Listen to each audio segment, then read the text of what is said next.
Welcome back to this newest episode of From Scrubs to Startups. Now, this is a little different because we usually don't do a midweek episode. But Meg, in the last 3 days, you've just become an internet sensation. What do you have to say about that?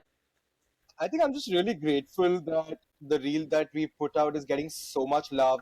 And I think it's an unprecedented response. And I don't think either of us really Totally. expected that. No, totally.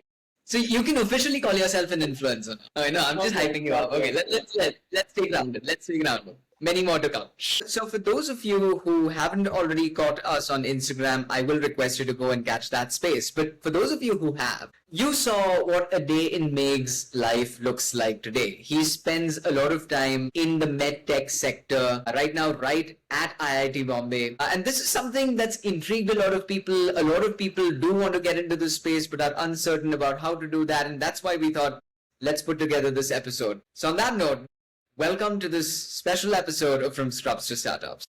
To startups, yeah, we're making big leaps. Startups, no more counting sheep. Startups, while others merely weep. From scrubs to startups, gonna make this money heat. Whoa, whoa, whoa, whoa, whoa, whoa, whoa, whoa, whoa, whoa,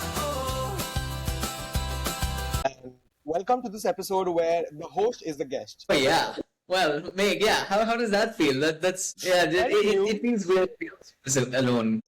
Kind of new. It feels weird because I'm not going to be the one asking the questions, but rather answering them. So let's see. Let's hope I can do justice to them. Yeah, and I'm also going to pretend as if I know nothing about what you do. So that's going to be You tough. don't know anything.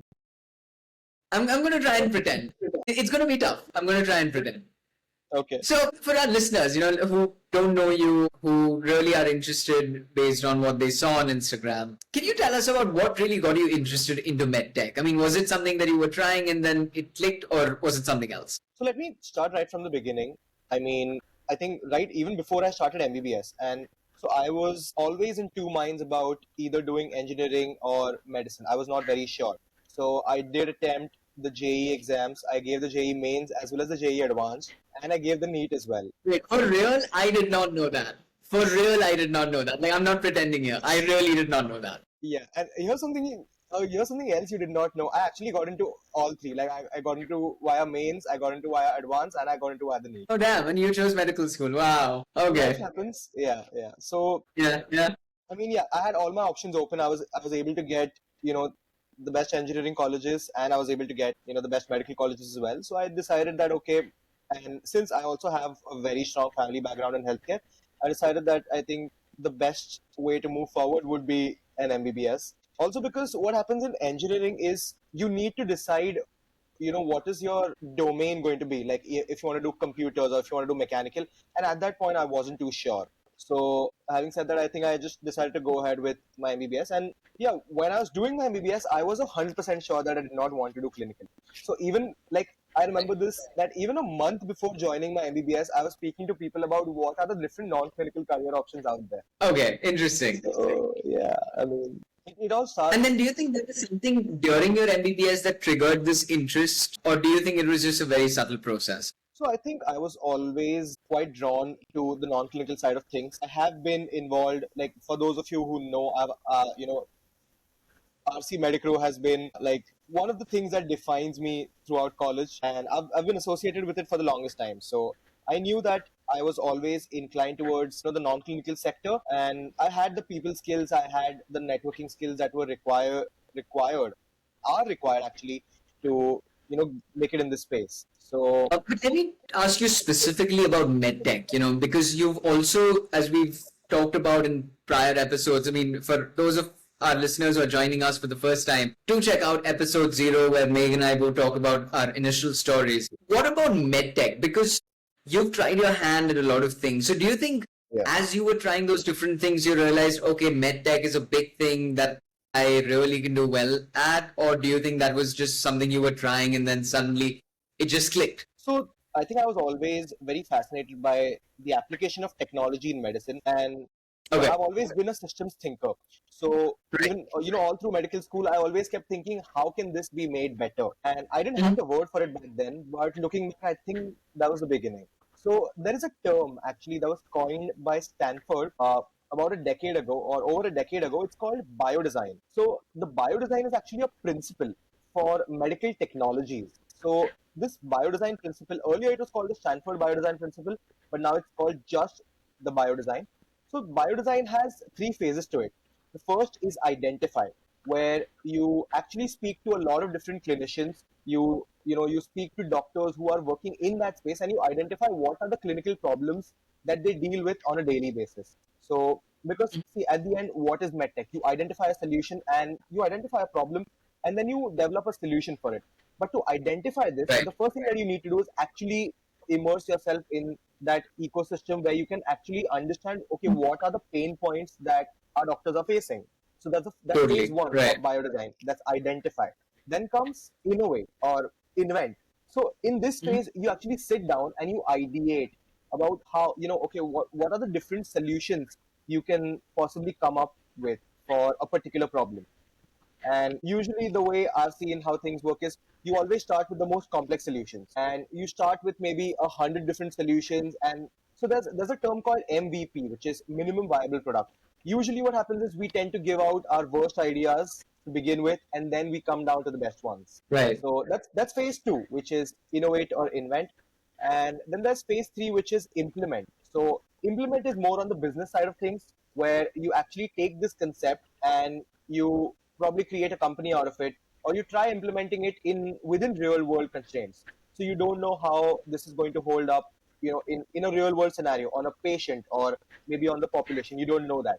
So that is phase three of the biodesign cycle.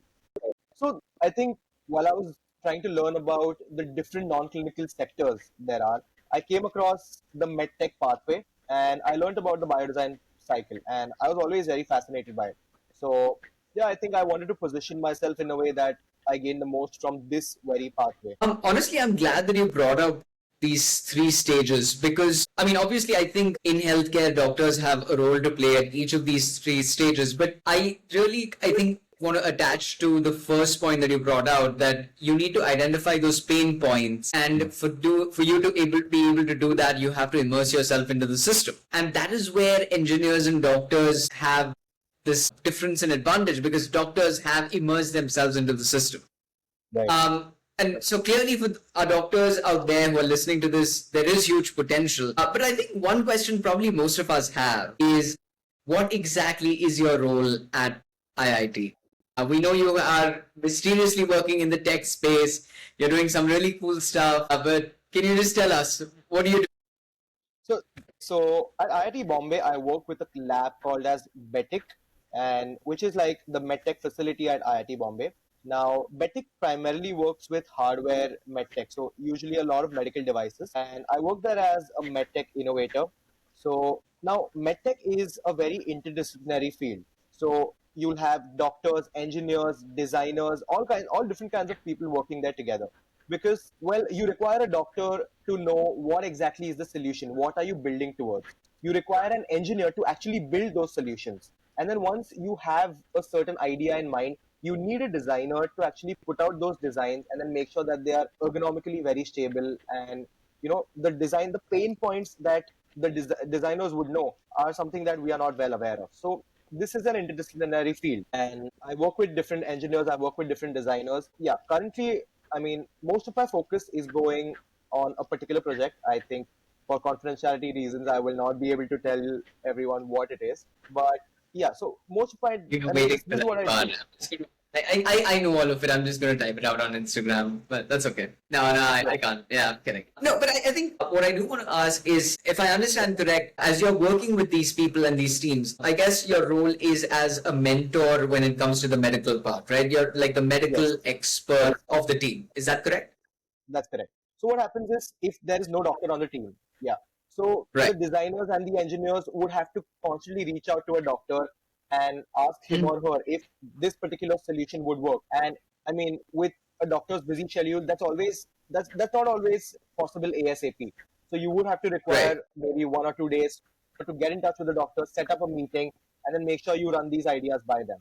So I think having a doctor on the team just eliminates that whole process. And I've always been very fascinated by technology and design. So it gives me an opportunity to learn that side of it as well. So before I mean, that's a lot of cool stuff, and I genuinely have a lot of questions, even though I know so much about what you're doing. But I think a bigger question, and again, we got a lot of DMs about this. How did you get it here? I mean, was there like an exam you took? Just as medical students, everything obviously has to be linked to an exam. So was it an exam? Did you interview, or I mean, what was the journey to get here?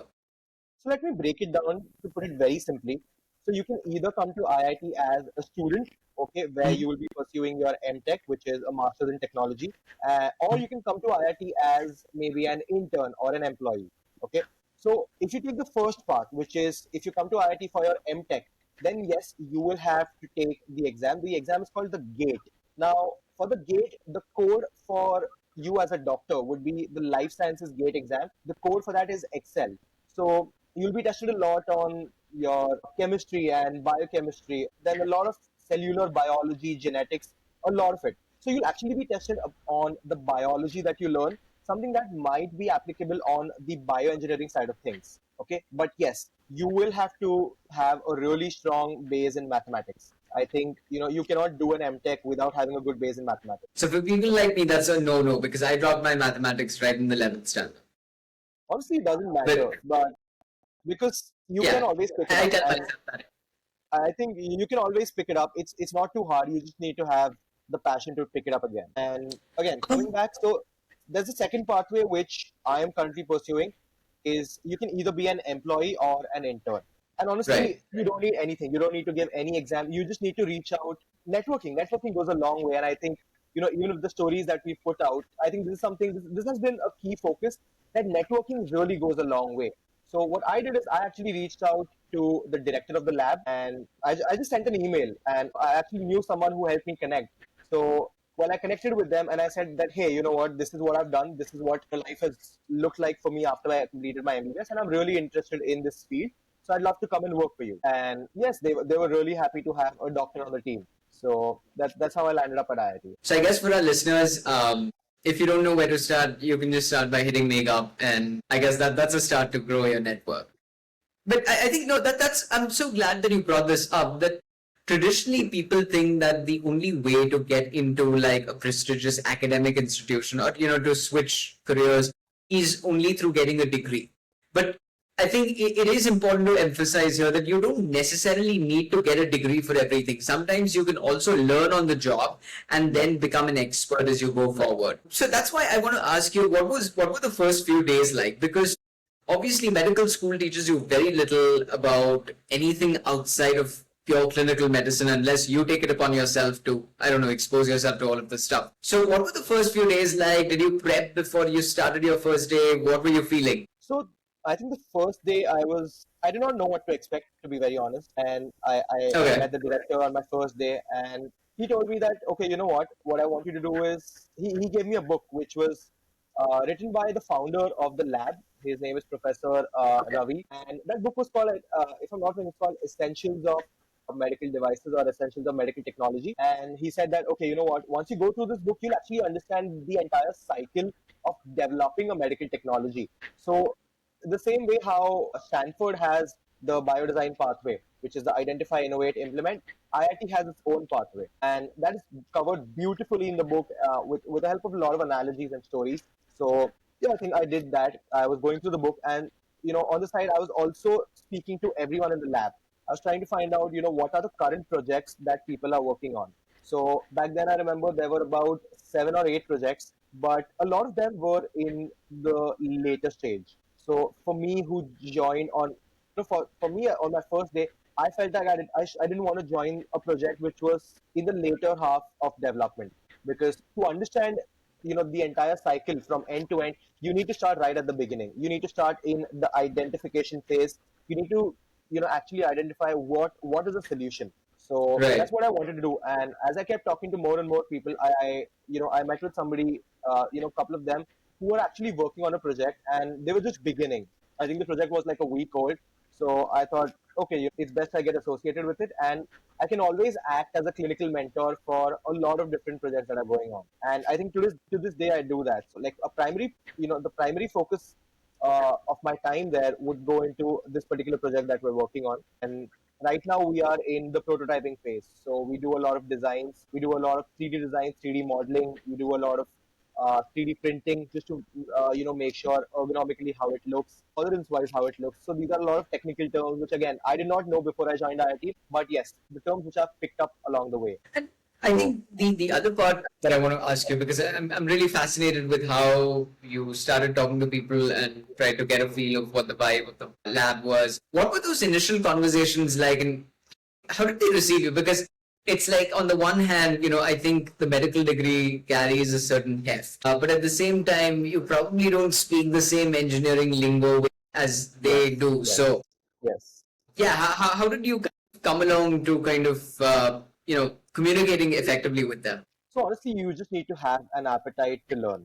And Okay. I think that applies to any field that you want to get into. So even if you're getting into residency, you do not know what it is on day one, but you just need to have that appetite, that hunger to learn, and that goes a long way, right? I think so.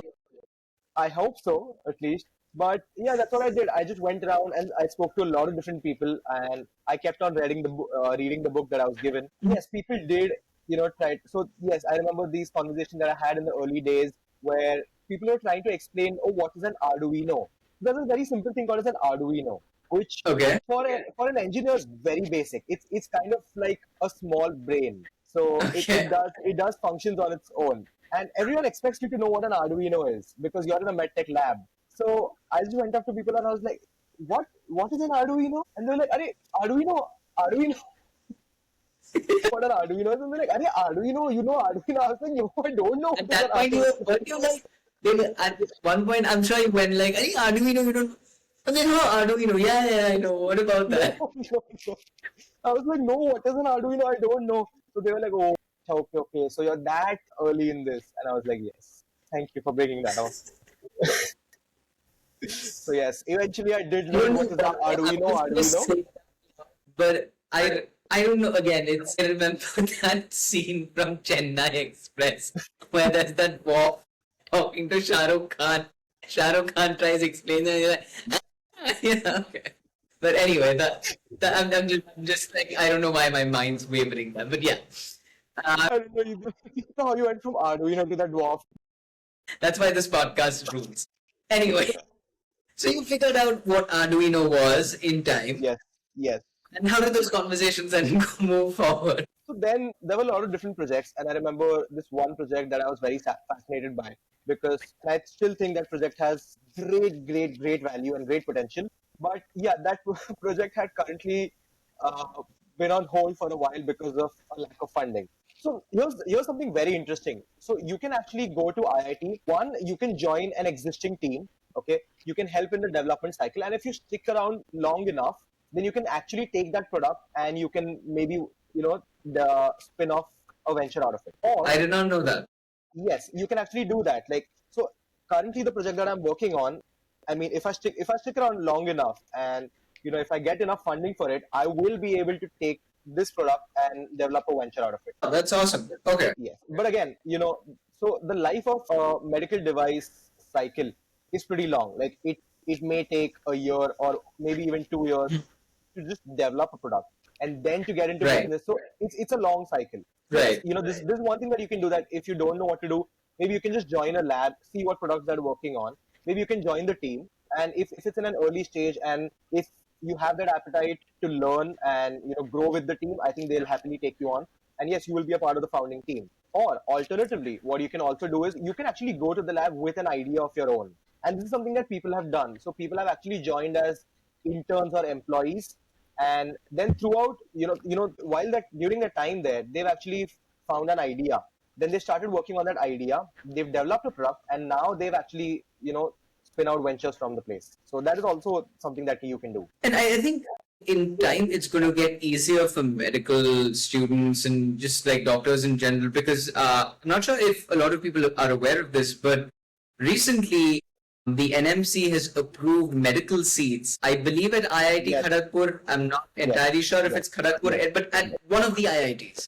Yes. And I think, The I mean, first IIT to I get don't know medical seats. all of the details, Again, but I think it. so these are PG seats. Right. Okay. Yes. These are not MBBS seats. Okay. These are Yes. PG seats. But These even are then, PG. I mean, I'm just fascinated to see what kind of opportunities this opens up. So I think that'll just be incredible if it's integrated well. Absolutely. The other thing I wanted to ask you was, so you said a lot of people get their inspirations and ideas when they're actually working on another project. Yes. So are you able to then use the IIT lab facilities to kind of spin off your own project, or do you have like set up your own team? How does that work? So yes, you will have, maybe if you have a couple of interns who are available at the time, you can get them onto the project. Or what you can, so the first obstacle that you will face is funding. Okay. Because if you don't have a tangible enough idea, then the lab or IIT will not sponsor you. So you really need to have some proof of concept, or at least some, basic understanding of why this particular need, you know, requires some innovation. And yes, Got that it. that particular field will need to have some competitiveness, because if there's no competition, that means that it's for a reason, right? If there is no competition, it means that the market is dead.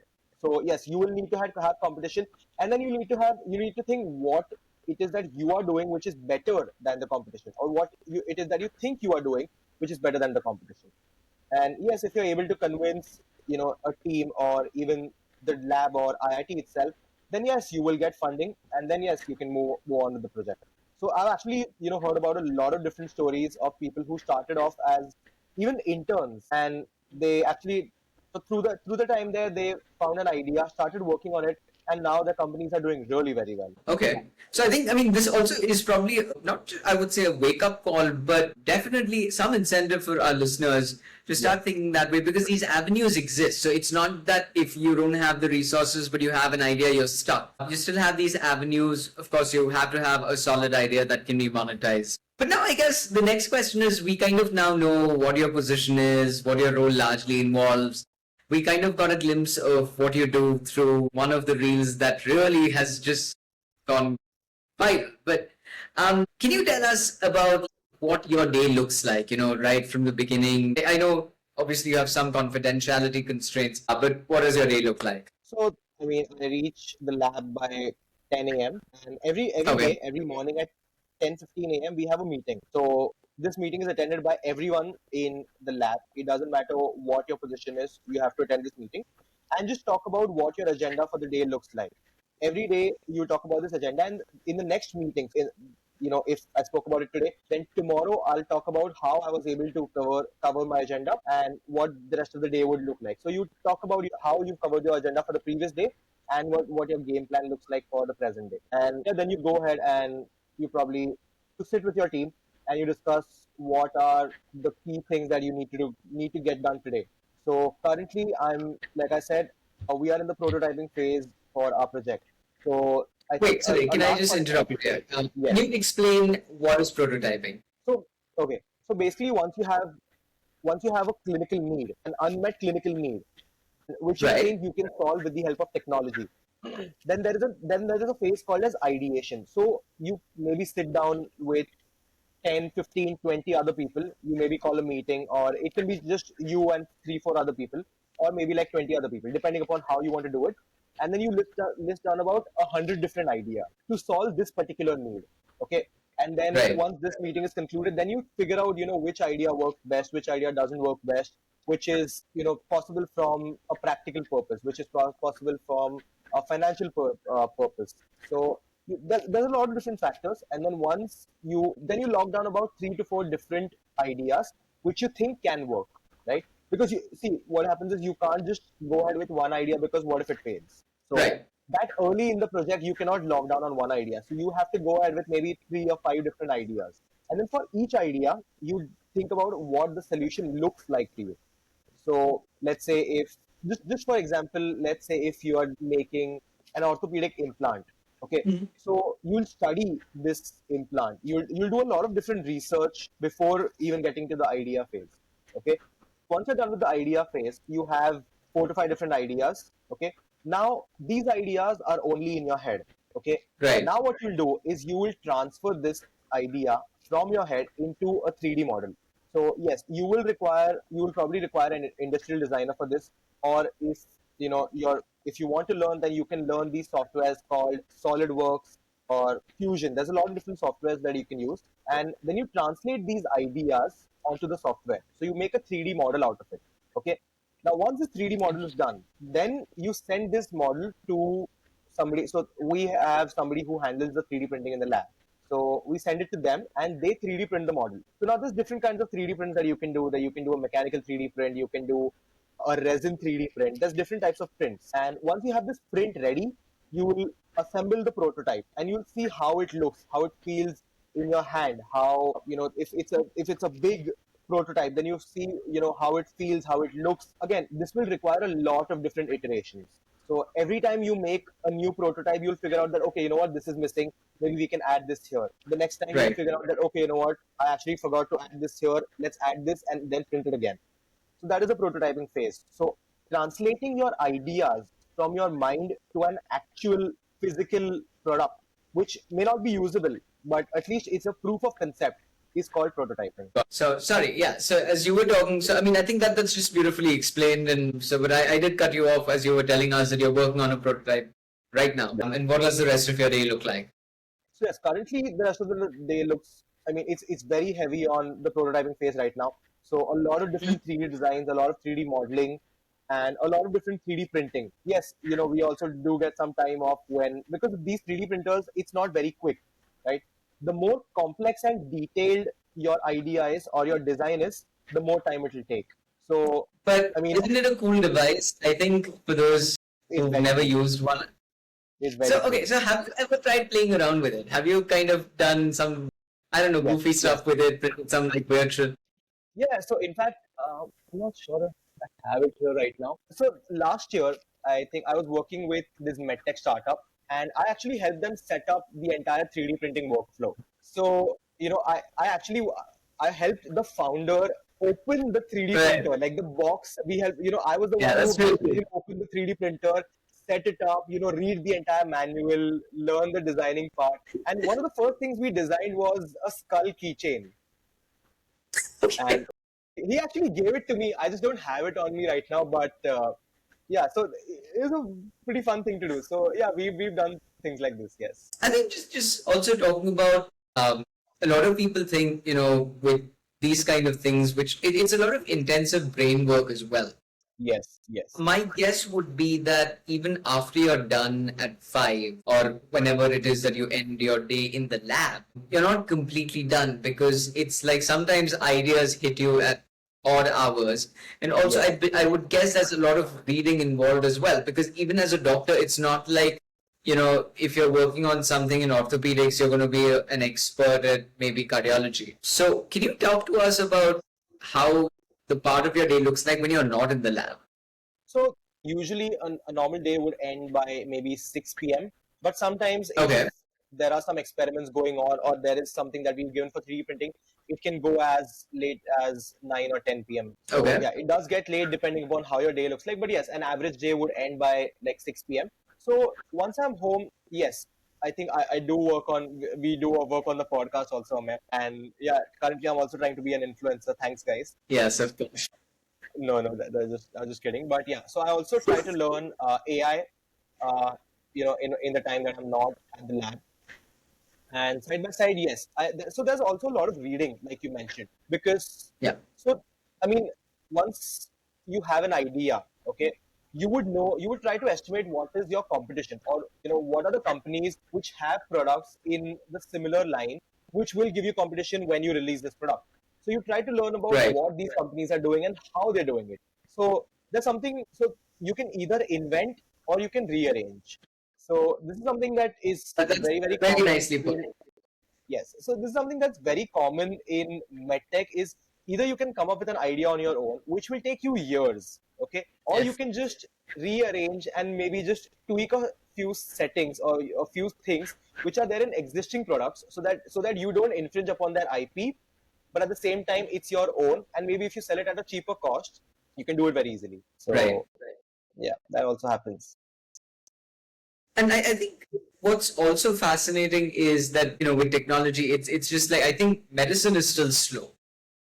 Yes. Technology is just it moves so quickly. I mean, just let's talk about the whole AI wave. What was true or capabilities that you would speak about just maybe 3 or 4 years ago are not valid today. Like I think anatomy, physiology for the larger part is pretty stable. It doesn't change across generations for that matter, but technology does. So how do you keep up with that? I mean, I know you're learning AI, you're reading, but then there's just so much happening. How do you keep up with it? You have to keep yourself updated. And I think this But applies how do you do to any that? industry that Like, you're in. you start at some point, or how do you know where to start? Because there's literally so much. I think that's a very good question, something that I've not exactly thought about.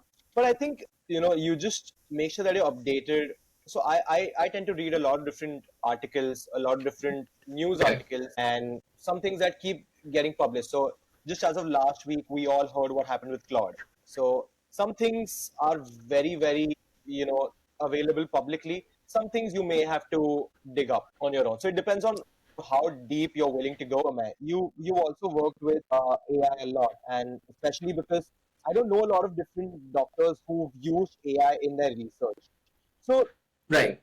tell us about how you've been using this AI and where do you think it's headed? I still don't think AI has gotten to this apocalyptic point, which often people think of because of the movies that they watch or because of any kind of sci-fi that they're exposed to. I think this was something you had said, which I felt was really nicely put.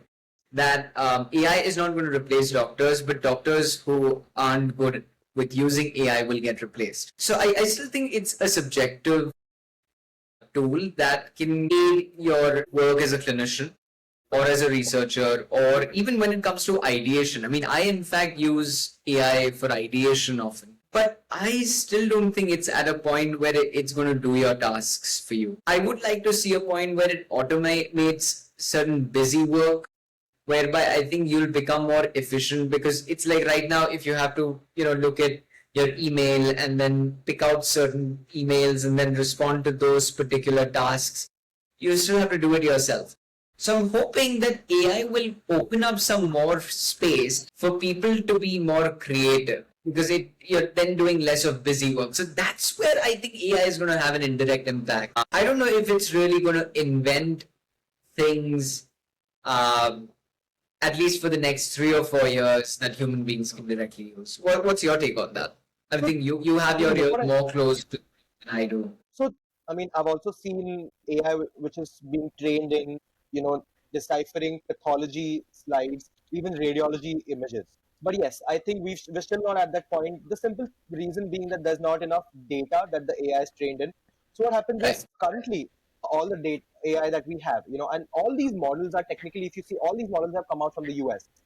Simply because India does not have the funding or the capital that needs to be put in to train this data, Yes. which is why you've not heard of any Indian proprietary AI model.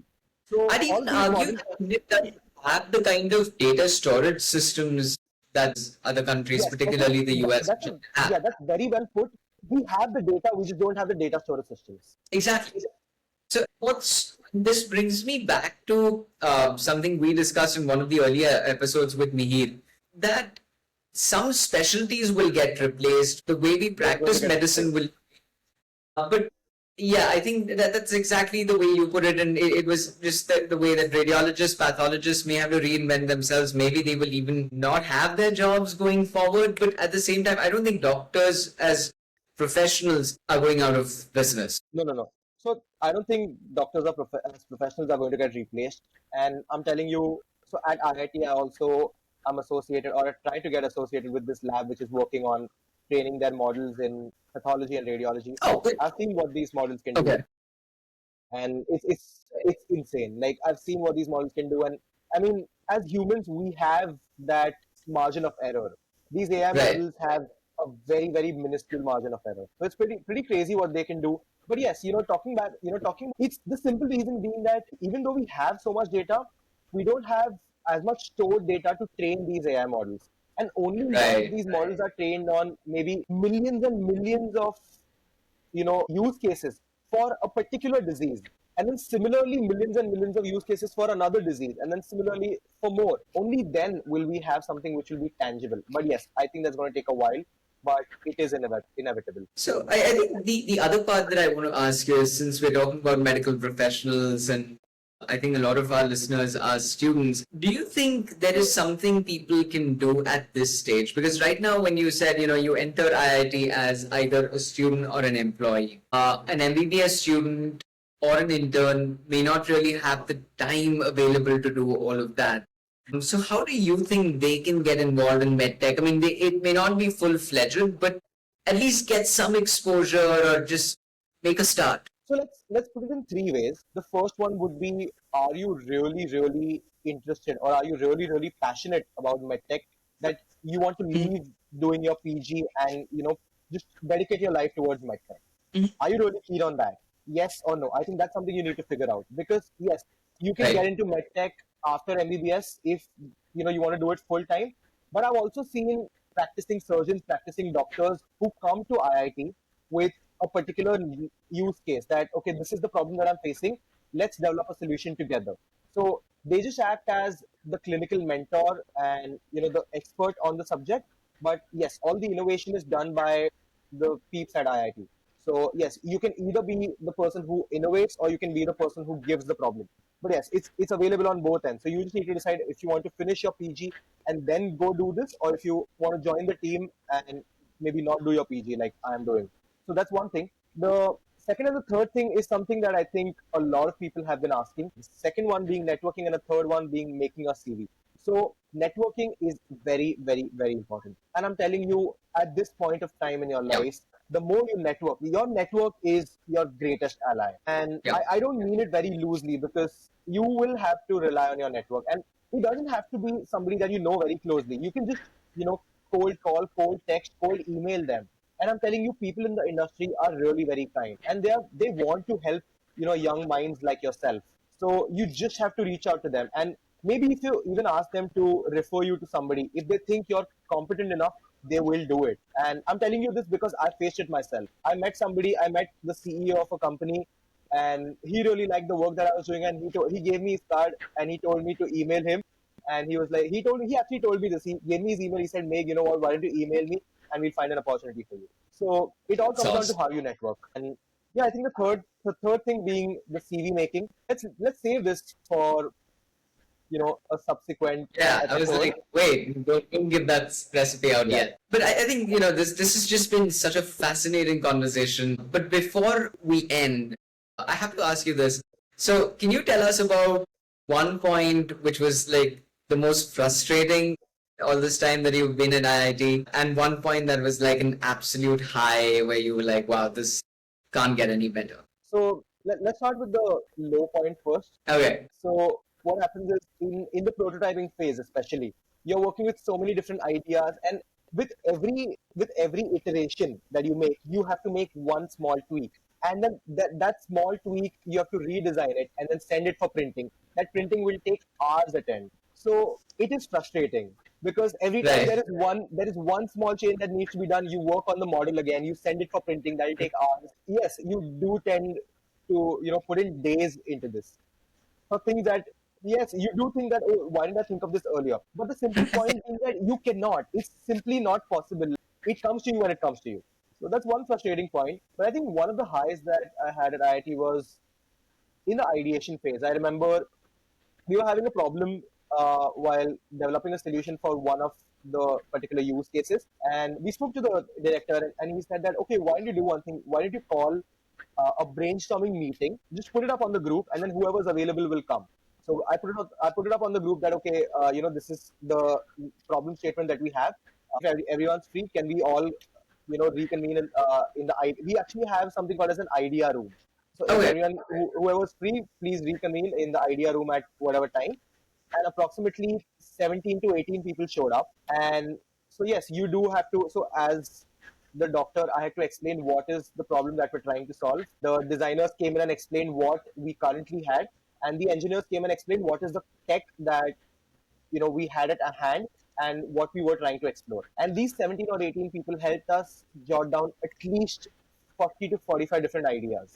And when you Wow. hear about so many different ideas, and it doesn't have to be a new idea, so it can be one idea, and then somebody will take inspiration from that idea, add something to that, and give you a new idea. or maybe take one point from a particular idea and then develop another idea out of that.